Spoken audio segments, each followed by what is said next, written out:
जय श्री राम मित्रों, वॉक पे चर्चा में आप सबका स्वागत। मेरा नाम गौरव छिब्बर और मेरा चैनल भारत का गौरव, जिसको आप सब्सक्राइब कर सकते हैं और वीडियो अच्छे लगें तो आप लाइक शेयर भी कर सकते हैं इनको।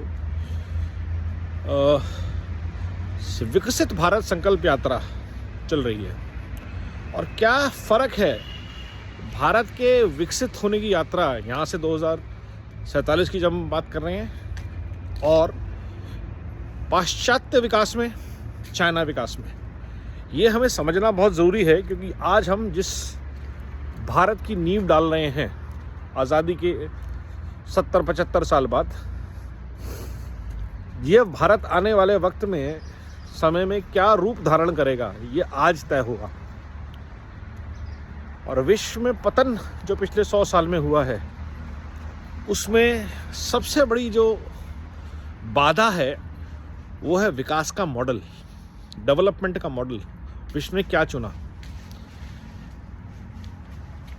20वीं शताब्दी के शुरू में जब विकास की यात्रा शुरू हुई विश्व की, प्रथम विश्व युद्ध, द्वितीय विश्व युद्ध, कोलोनियलिज्म जो था, America was colonized by Europeans, Asia, Africa were colonized by Europeans and the colonizers became the developers. So exploitation of natural resources, a term we used to study in our school, उसको अब विकास, development कर दिया गया। Competitive advantage, globalisation जैसे words डाल दिए गए। उसका नतीजा क्या हुआ कि सारा का सारा जो विकास था वो सिर्फ प्रकृति को, लोगों को चूसने के ऊपर डिपेंडेंट रहा। चाहे चाइना में चीप लेबर हो जहाँ पे एप्पल फोन्स बनते थे, या वेस्टर्न मॉडल ऑफ डेवलपमेंट हो जहाँ पे ऑब्जेक्टिफिकेशन ऑफ वुमेन बहुत ज़्यादा होती थी, कंज्यूमरिज्म पे बहुत ज़्यादा ध्यान था। कैसे सोसाइटी को ब्रेक करके, वैल्यूज से हटा के, संस्कार और संस्कृति से दूर करके ज़्यादा से ज़्यादा कंपनीज ग्रो करें और उनका फ़ायदा हो। चाइना में जब डेवलपमेंट की बात आई 80 के दशक में और 90 के दशक में, तब हो गया बड़ी फैक्ट्रियाँ, सब कुछ बड़ा बड़ा करो, बड़े डैम, बढ़िया फैक्ट्रियाँ, बड़े बड़े हाईवे, रोड्स, हर देश में ऐसा मॉडल बने। उसका नतीजा ये हुआ कि आज दुनिया के अधिकतर छोटे राष्ट्र चाइना की डेट में हैं और चाइना की बड़ी बड़ी फैक्ट्रियाँ जो माल बना रही हैं वो खरीदने वाला कोई नहीं है, इसलिए उनको डंप किया जा रहा है कंट्रीज़ में अनाप शनाप रेटों पर। उसका नतीजा ये है कि दुनिया बहुत सारी ऐसी चीज़ें खरीद रही हैं जिसकी उसको ज़रूरत नहीं है। जहाँ पे एक कार से काम चलता था वहाँ 4 कारें हैं, एक घर चाहिए था 10 घर हैं, क्योंकि स्टील जो फैक्ट्रियाँ बना रही हैं उनको खपाना है, सीमेंट बन रहा है उसको खपाना है। तो जो कंजम्पशन लेड मॉडल था डेवलपमेंट का, ये चाइना का मॉडल था और लगभग भारत का भी ऐसे ही था। अगर आप गौर करें, विकसित भारत संकल्प यात्रा में छोटे उद्यमियों पे और लोकल लेवल की ट्रेडिंग पे बहुत ध्यान है। वोकल फॉर लोकल फॉर एक एग्जाम्पल है। जहाँ जहाँ से जो चीज़ विशेष है उसको बढ़ावा दिया जाए लोकल लेवल पे। और भारत का सौभाग्य है कि भारत के पास प्राकृतिक संपदाओं का, धरोहरों का, संस्कृति और संस्कार से जुड़े हुए सम्मान चिन्हों का कोई अभाव नहीं है।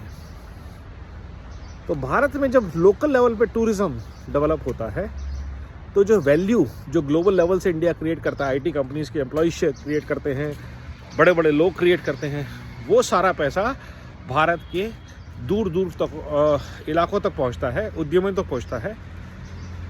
इस प्रयासों से, वोकल फॉर लोकल जैसे, आत्मनिर्भर भारत जैसे, और मैसिव लोकल टूरिज्म पुश से, वेट इन भारत जैसे आइडिया से।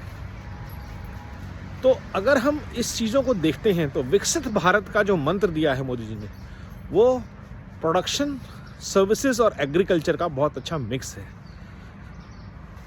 जहाँ पे हम किसी भी चीज़ को मध्यम मार्गी, जिसे हम बोलते हैं मध्यम मार्गी, उसका एक बहुत ही अच्छा बैलेंस बन रहा है। सर्विसेज के ऊपर फोकस है, tourism, medical value tourism, education, इनके ऊपर बहुत फोकस है। Health care services for Indians and the world, उसके लिए बड़े बड़े इंस्टीट्यूशन तैयार किए जा रहे हैं हर एक लेवल पे। ज़्यादा IIM, ज़्यादा IITs, ज़्यादा एम्स, हर जगह बिजनेसेस को इनवाइट किया जा रहा है इन्वेस्टमेंट के लिए। बड़े बड़े हॉस्पिटल्स बन रहे हैं, प्राइवेट हॉस्पिटल्स बन रहे हैं, जहाँ दुनिया भर से पेशेंट्स आना शुरू हुए हैं अपने ट्रीटमेंट के लिए अलग अलग मात्रा में।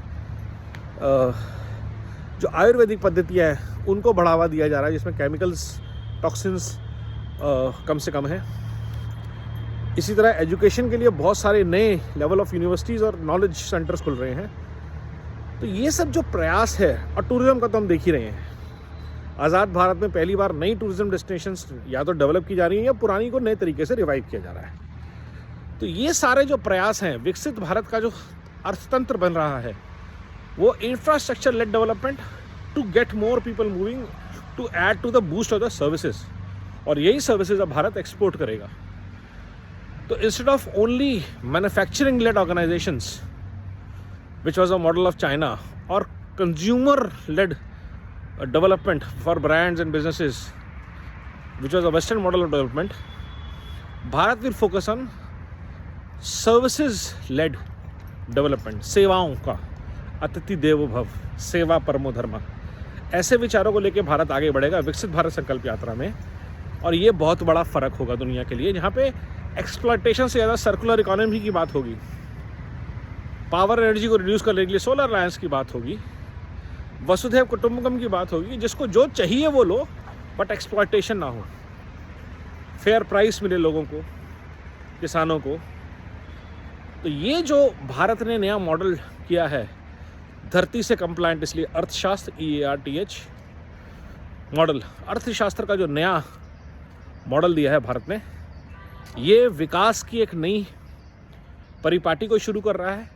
और जो 2047 में हम भारत, और उससे पहले हो जाएगा शायद, एक विकसित राष्ट्र बनेगा, वो किसी को बर्बाद करने के लिए नहीं, विश्व के विकास के लिए होगा, विश्व के भले के लिए होगा, विश्व में शांति के लिए होगा, विश्व की मॉरल प्रगति के लिए होगा, जो कि संस्कार और संस्कृति से जुड़ी होंगी, क्योंकि इस परंपरा में विश्व की सभी सभ्यताओं का, संस्कारों का, संस्कृतियों का सम्मान किया जाएगा। वंदे भारत, वंदे मातरम, नमो भारत।